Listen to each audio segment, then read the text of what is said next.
Subscribe to our YouTube channel and press the bell icon to never miss an update from Rouse IAS. Hello and welcome to Daily News Simplified, an answer to what, why, and how of newspaper reading. Today we'll take up the Delhi edition of the Hindu newspaper dated 9 February 2021. Now the articles to be discussed are reflected on your screen and the timestamping for the same has been provided in the description box below. So now let's begin. Now this article appearing on the page number 6 talks about the need of introducing universal health care. Now across the world, especially the COVID pandemic has brought the need of strengthening the health infrastructure across.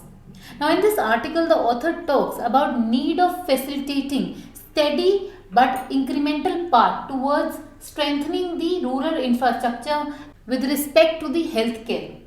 Now herein the author talks about steady and incremental path because it has been suggested that the backward states lack the necessary institutional mechanism that is required to assimilate the funds that are directed towards the cause of universal health care.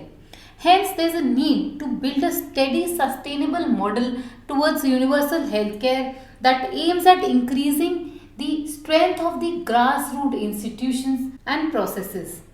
Now, as we move ahead in this article, we will discuss what does one mean by universal health coverage, what are the challenges in ensuring universal health coverage, what are the recent budget announcements in this regard.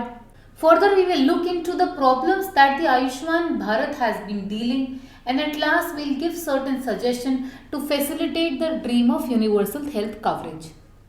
Now, since this article talks about universal health coverage from the economics point of view, hence it falls under the mandate of GS paper for economic development. But this question can also be framed around the social justice as a part of GS paper 3. Now, universal health care simply refers to ensuring equitable access for all Indian citizens to quality health care.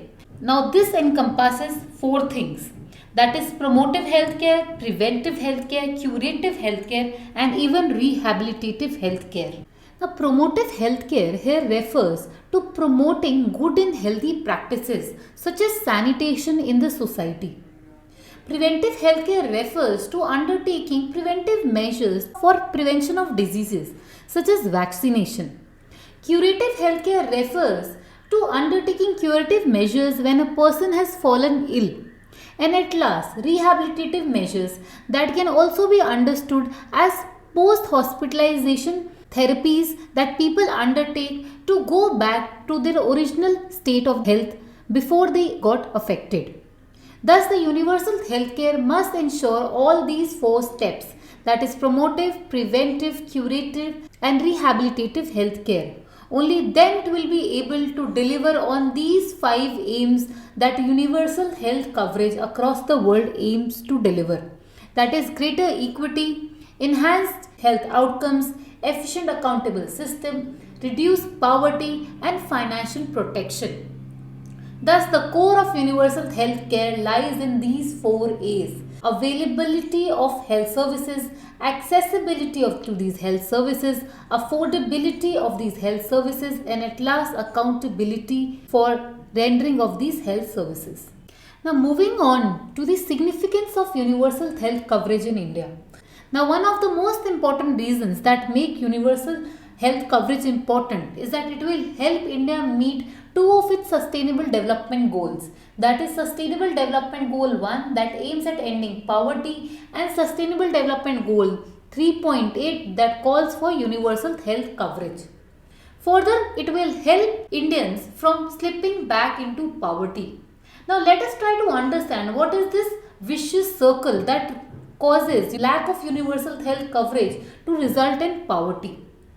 Now in front of you is the vicious cycle of poor health and poverty. Now it is because of the poor health that people have to go to the medical institutions to seek help.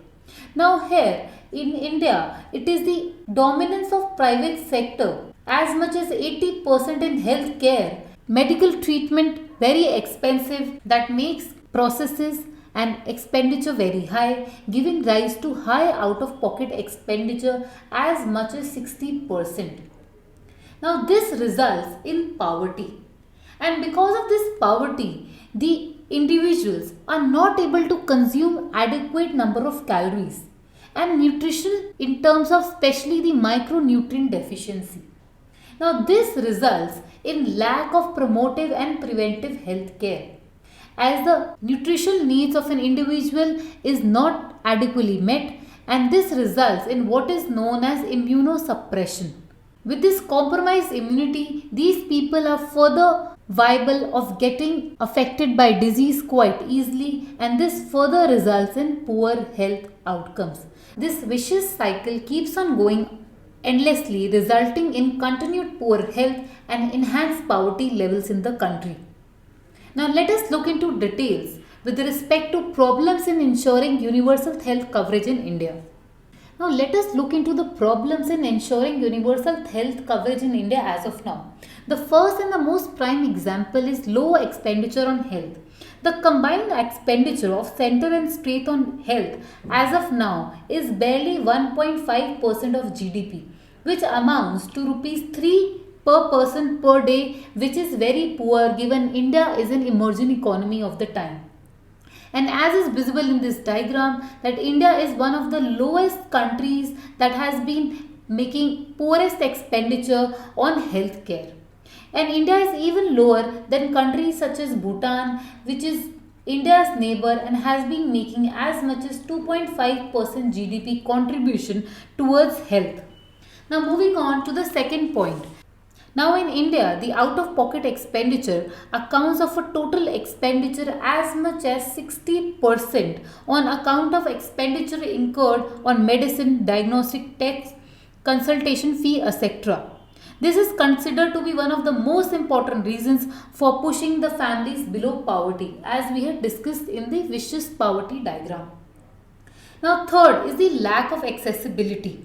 Most of the secondary and tertiary care hospitals are located in tier 1 and tier 2 cities. Similarly, most of the doctors are also located in these cities as they are not willing to serve in the backward rural areas, and as a result of which the heartland, that is Bharat, where majority of the India population still stays, have no proper access to health care. And this is one of the greatest challenge for ensuring universal health care in India. Now, other important factor in this regard is lack of affordability. Now, in India, the private sector contributes to as much as 80% of the total health expenditure, and private sector clearly is very expensive, and thus it makes health a very difficult resource to be accessed by a common man. Next important challenge is with respect to shortage of medical personnel. And in India, the number of qualified doctors is merely 3.4 per 1,000 people, while it is as much as 18 in China. Similarly, with respect to the poor health infrastructure, India has barely 70 beds per 1 lakh people. This is very low vis-a-vis countries like China that have as much as 420 beds per lakh people. And at last, emerging challenges with respect to the demography. Now, as India is presently reaping its demographic dividend, soon this demographic dividend around 2040 is going to decline. And India's elderly population is set to rise from 8% to as much as 16% in 2041. This demographic change will also be accompanied by lifestyle diseases such as the diabetes, obesity, etc. that would put additional burden on the existing healthcare infrastructure, for which India's healthcare structure as of now is not well prepared. And these are the challenges that are preventing extension of universal healthcare in India. Now, in order to fulfill the dream of universal health coverage, the Government of India in 2018 had launched the Ayushman Bharat program that provided for two things, that is Pradhan Mantri Jan Arogya Yojana, that aimed to provide 50 crore Indians with a hospitalization expenditure up to 5 lakhs per annum. Further, the second part of Ayushman Bharat aimed at facilitating 1.5 lakhs health and wellness clinics. Now, 2 years down the line, the Ayushman Bharat, although has been worked in this direction, but still has been facing various challenges for facilitating the vision of universal healthcare. Let us look into the challenges that this scheme has been facing. The first important challenge is with respect to finances, that the budget allocation for this scheme has remained stagnated. There have been low level of beneficiary cover, that is merely 50 crore in a country that is 137 crore strong. Further, there is absence of private health facility in backward states, as a result of which the Bharat, that is the rural India, has not been able to benefit from this scheme. There is the problem of ghost beneficiary. Further, there is issue with respect to absence of higher price healthcare intervention in this scheme. The doctors undertaking unnecessary procedure to be able to claim the money that is being extended to beneficiary. Similar challenges were also faced under the Rashtriya Swasthya Bima Yojana, the predecessor of Ayushman Bharat, and at last, hospital charging fees even though it is a cashless system. That is, hospital not respecting the scheme and not implementing it to perfection. Because of this reason, the Ayushman Bharat that was launched 2 years back has not been able to deliver effectively on its mandate of ensuring universal health cover by 2030. Now let us look into what all has been done in the recent budget with respect to the health setup. Now the Union Budget 2021 made the following announcement with respect to the healthcare. Now the 2020 year saw the COVID pandemic, which is still ongoing, as a result of which the Union Budget had made extensive investment in the health sector, as much as 137% increase vis-a-vis 2029 expenditure. Further, the government has also introduced PM Atmanirbhar Swasthya Bharat Yojana. However, with respect to this scheme, only operational guidelines have been issued. Now, this scheme would be a centrally sponsored scheme. It aims to develop capacity with respect to primary, secondary and tertiary healthcare. It aims to strengthen national institutions such as National Center for Disease Control. This is especially important with regard to the COVID pandemic, and also calls for creation of new institutions such as New Institutions for One Health. Further, it calls to cater for detection and cure of new and emerging diseases such as COVID pandemic. Now let us quickly look into the strategies that can be taken up to ensure universal health coverage in India. Firstly, here we need to learn from global good practices and countries that have already rolled out universal health coverage. This includes South Korea, Singapore, Thailand, Switzerland and even Sri Lanka. Next important step could be declaring health as a fundamental right on lines of education as a fundamental right, as was introduced under the 93rd Constitutional Amendment Act. Further, the main important factor with respect to enhancing health is enhancing public health expenditure from merely 1.5% to as much as 2.5%, as was envisaged in the National Health Policy of 2017. Next important point is with respect to universal health coverage. Herein we suggest the implementation of Srinath Reddy Committee when it had made various recommendations with respect to expanding universal health coverage. Herein one of the important recommendation was to enhance government expenditure to as much as 70% in the primary health sector, since this is where the preventive measures can be undertaken with respect to the diseases. And the last important factor is decentralization approach, wherein state and local government must be involved with respect to universal health coverage. With this, we come to the end of this discussion. We have discussed in detail the need for universal health coverage, the challenges associated with universal health coverage in India, and strategies that would help ensure universal health coverage for all the citizens of India in near future. Now, this article appears on the page number 12 of the Hindu newspaper, and it has been titled as Panel Slams DOT for Delays in 5G Trial. Now, in this article, the author suggests that India has not been prepared to roll out the 5G technology yet. Even the trials that were expected to be undertaken this year are only expected to be possible by the end of 2021 or early 2022. Now, since this article talks about the 5G technology, it falls under the mandate of GS paper 4, subsection Science, Technology, Development and their applications in the everyday life. Now, this article has been based on the report that was recently submitted by the Parliament Standing Committee led by Shashi Tharoor that examined India's preparedness for the rollout of the 5G technology. Now, in this report, the committee suggested that India was likely to miss out on the opportunities of the 5G as it had missed out on the opportunities that were brought about by 2G, 3G and 4G in India.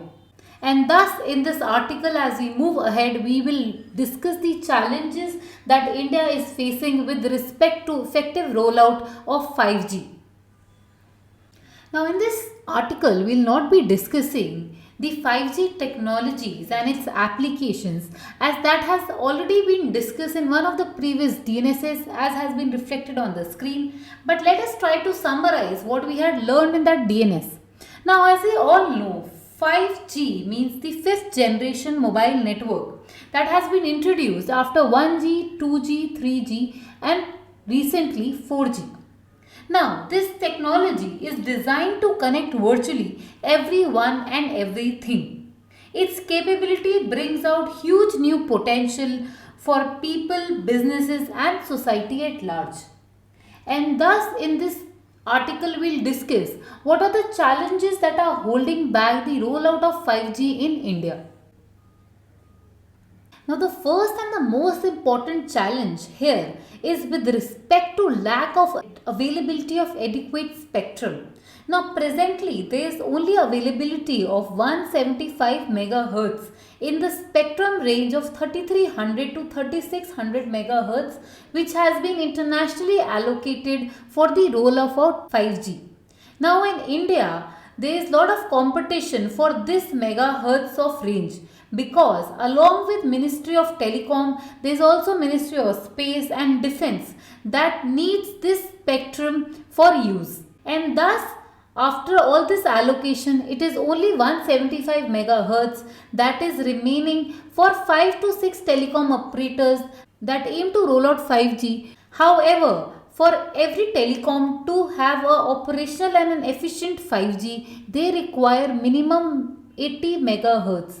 And thus, this is one of the most important challenge, since the total allocation or the total availability is only 175 megahertz and each telecom operator requires a minimum of 80 megahertz, which is grossly inadequate, and hence this is the core concern behind the rollout of 5G in India.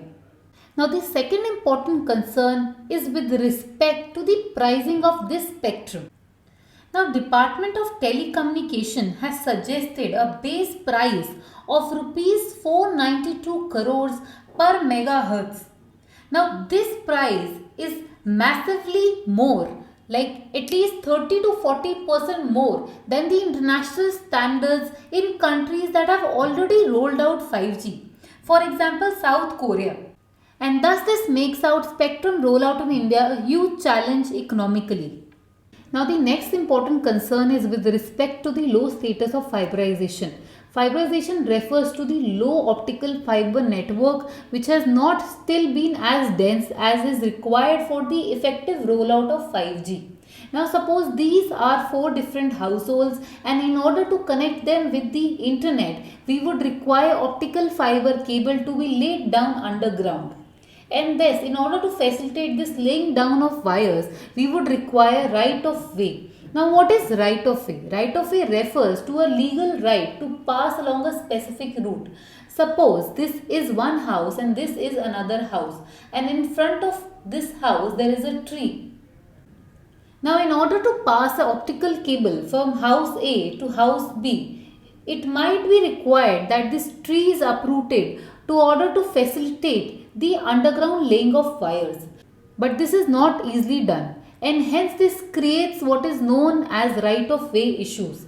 Now, in order to facilitate right of way guidelines were introduced in 2016. However, still they have not been effectively implemented, hence this concern persists.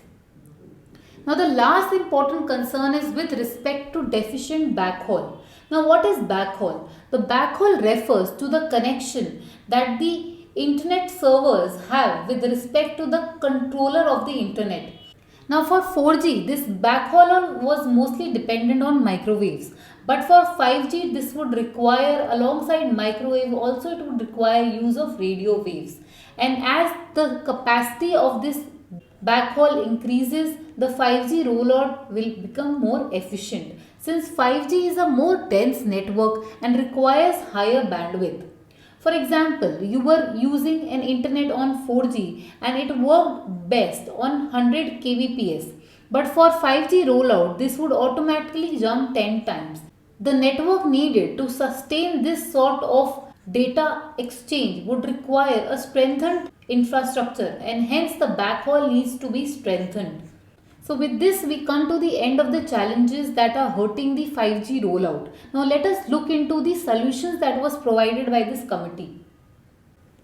Now the committee had suggested that the spectrum auction, including the auctioning of 3300 to 3600, must be conducted at the earliest to avoid any further delay.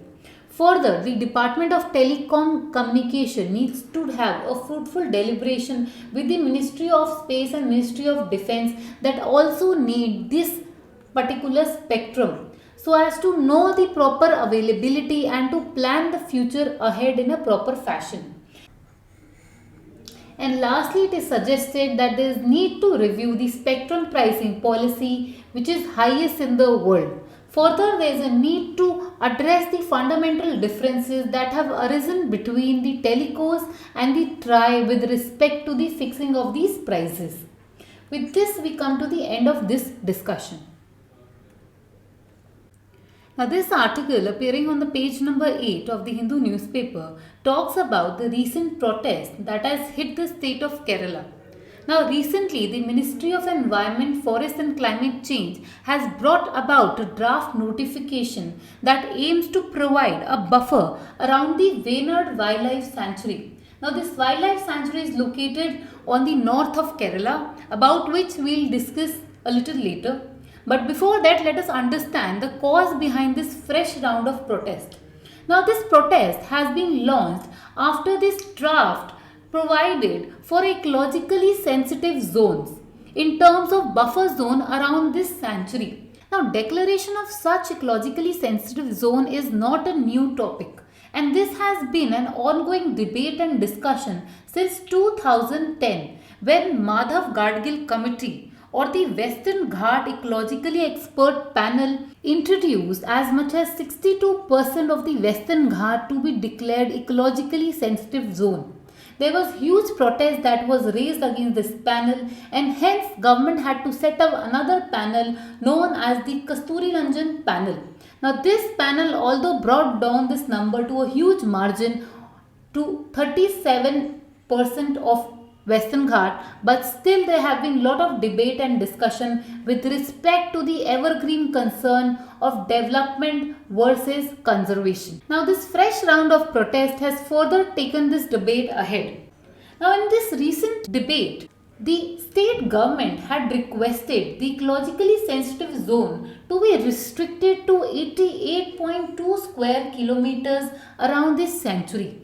However, the draft notification had increased it to 118.5 square kilometer. And now this difference would be resulting in densely populated regions to be included in the EAZ notification. And this is giving rise to lot of concern for the people who are living in this region.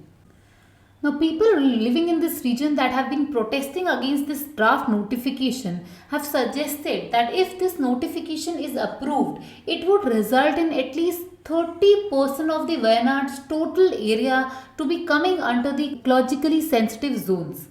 Now, this is huge, given it will give rise to lot of challenges with respect to the economy of the region. The region that is dependent on agriculture, especially slash and burn technique, would be massively affected since the ecologically sensitive zone would prevent any of the grasses to be burnt. Further, it would restrict lot of business activities since ecologically sensitive zones bring about lot of restrictions with respect to the activities that can be undertaken within.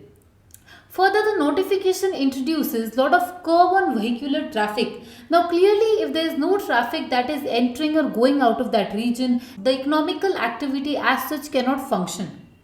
Further, the notification also bars felling of trees in private lands without any prior permission by competent authority.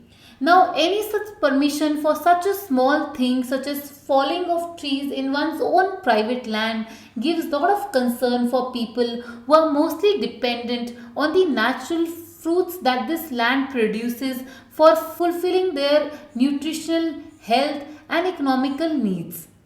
However, on the other side of the spectrum are the green activists who are actually very happy and have been supporting the ecologically sensitive zone around the Wayanad region.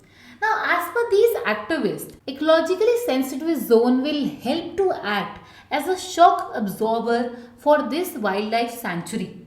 Now, as per them, the purpose of declaring the ecological sensitive zone around protected area is to create some sort of a buffer absorber for this region and to protect its flora and fauna by creating a transition zone from area of high protection to the area involving lesser protection. Further, green activists have been questioning the fast depleting canopy of the Wayanad. As per the activists, it is the ecologically sensitive zone that will help minimize the forest depletion and help preserve the flora and fauna of the region.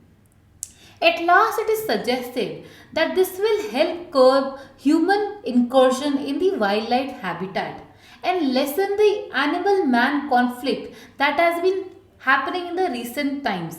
In fact, even last month, a tourist who was staying in a tent put up by a resort inside the forest was trampled by an elephant. Now, Wayanad Wildlife Sanctuary is famous for tigers and elephants, and thus it is suggested that a protection model based on core and buffer way of management will help benefit the local area community as they would too be benefiting from the lessening of man-animal conflict in their region. So now this is the issue by far. While the protesters have been raising concern against the present draft, the green activists have been supporting it. Now let us see what is the state government saying. Now the state government has asked for time to study the latest notification. Further, it has suggested that the draft will be taken up for consideration and a decision on this draft will be taken after the 60 days period, wherein people can submit their comments about the draft. And hence the development with respect to the draft will be in front of us in 60 days. Now let us look into the pointers with respect to prelims from this article. Now, since this protest is around the Wayanad Wildlife Sanctuary, thus Wayanad becomes very important from the prelims perspective. Now, Wayanad Wildlife Sanctuary is located in the Wayanad district located in the north of Kerala region. Now, this Wayanad Wildlife Sanctuary is an integral part of Nilgiri Biosphere Reserve.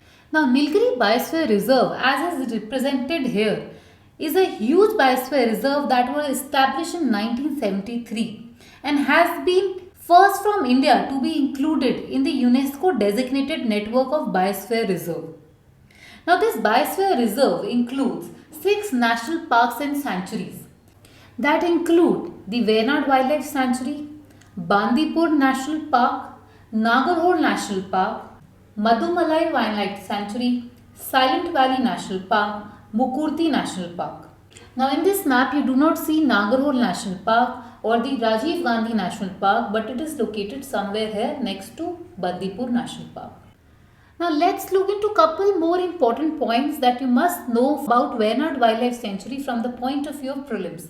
Now first important fact is that the Kabini river, that is tributary of Kaveri, flows through this sanctuary. Now, in the past, a lot of questions have been asked with respect to the rivers that are flowing through Wildlife Sanctuary and National Park. Hence, this becomes a very important point that you need to make a note of. Now, next it must be noted that although Wayanad's Wildlife Sanctuary has lot of density for tiger and elephants, but still it has not been declared, mind it, not been declared as a tiger reserve. And in the recent years, a lot of demand has been raised with respect to declaring it as a tiger reserve, but this has not been done as of now. And the last part being, it is part of Project Elephant. Now, these are the three key points that you must know from the point of view of prelims examination. Now, let's look into the economic sensitive zone from the point of view of the prelims. Now, ecologically sensitive zone or ecologically fragile zone are zones that are declared around protected areas, national park or wildlife sanctuary within as much as 10 kilometers. Now, this is declared under the famous Environmental Protection Act of 1986, and a notification in this regard is made by Ministry of Environment, Forest and Climate Change. Further, the purpose of this ecological sensitive zone declaration is to regulate activities around national park, protected areas and wildlife sanctuary so as to minimize the negative impact of development on fragile ecosystem. Hence, basically, the eco-sensitive zones are introduced to end the earlier debate with respect to development versus conservation by providing a way out so that development can be undertaken without massively affecting the environment. Further, the ecological sensitive zones provides for special cases wherein sensitive zones can be further included beyond the 10-kilometer mark that has been provided in the notification, as was seen in the article we had just discussed. Now, the ecological sensitive zone provides for three broad categories of activities that are permitted, regulated and prohibited in this region. Now, the permitted activities here include organic agriculture, horticulture, river water harvesting, use of renewable energy that are all environmentally sustaining. Now, prohibited activities include environmentally destructive activities such as commercial mining, sawmills, industry causing pollutions, establishment of major hydroelectric projects, use of commercial woods, tourism, effluent discharge, etc. So with this, we come to the end of this discussion. Hope by now you understand the importance of ecological sensitive zones and why this protest has been ongoing in Wayanad. Now this article appearing on the page number 9 talks about the recent debate that has emerged after the recent event of dirge in the Rishi Ganga river on Sunday, wherein two hydroelectric. Now, one of the most important benefit associated with hydroelectric power is that it is considered renewable. Now, in India, any hydroelectric power plant that generates energy less than 25 megawatts is classified as hydroelectric. Now, this is considered as a renewable source because it uses Earth's water to generate electricity. And due to this natural water cycle, the water is recycled back into the earth and thus it is never run out of the fuel that. Further, the amount of hydroelectricity produced can vary as a result of drought and low level of water, but this is seasonal. Now, while this is a renewable source of energy, but this is also a variable source of energy, unlike solar power plants. Further, next important benefit of hydroelectric power is that they are clean and safe. Now, unlike fossil fuels and nuclear power plant, hydroelectric power is a very clean and a greener alternative. Since they do not use any fuel, thus there is no greenhouse emission whatsoever. Now, as a result, hydroelectric power prominently features in the clean energy plans of various countries together with India. Now, third important benefit is that they are flexible. Now, hydropower is a flexible source of electricity, as hydropower plants can be easily scaled up and down. Further, compared to gas turbine or steam plants, the startup time taken by hydro turbine is very less. Now, the last and the most important point being cost competitive energy source.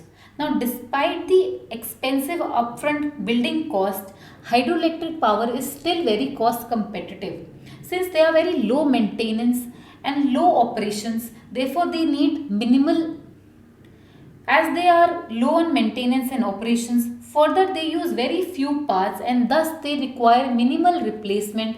Further, they are long term in use and are capable of generating hydroelectric power to a lifespan of 50 to 100 years. Now let us look into certain disadvantages that come with hydroelectric power. Now the first and the most important challenge with respect to hydropower plant is that it involves a lot of risk of failure. Now dams hold large amount of water.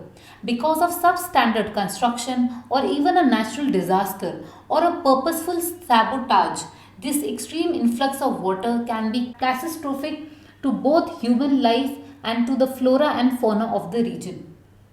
The second important challenge is with respect to methane emission. Although as discussed hydroelectric power do not consume any fuel but they release certain amount of greenhouse gases in terms of methane and even CO2. This is because of the submergence of plants that happens during the construction of the dam.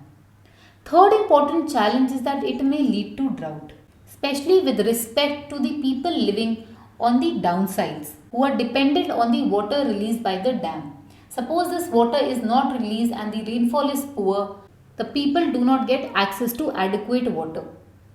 Now the next challenge is with respect to ecosystem damage and damage to wetland. This is because the sudden release of water affects the aquatic wildlife, both upstream and downstream. Because of this, even animals dependent on marshy lands get affected. And hence it causes lot of ecological damage. Now the last challenge is with respect to relocation due to risk of floods. Now during the construction of dams, lot of land is required because of which there is lot of relocation. Further, the risk of flooding due to dam also results in relocation of lot of people. Now as per World Commission on Dam 2000, the dams across the world has caused displacement of as much as 40 to 80 million people worldwide.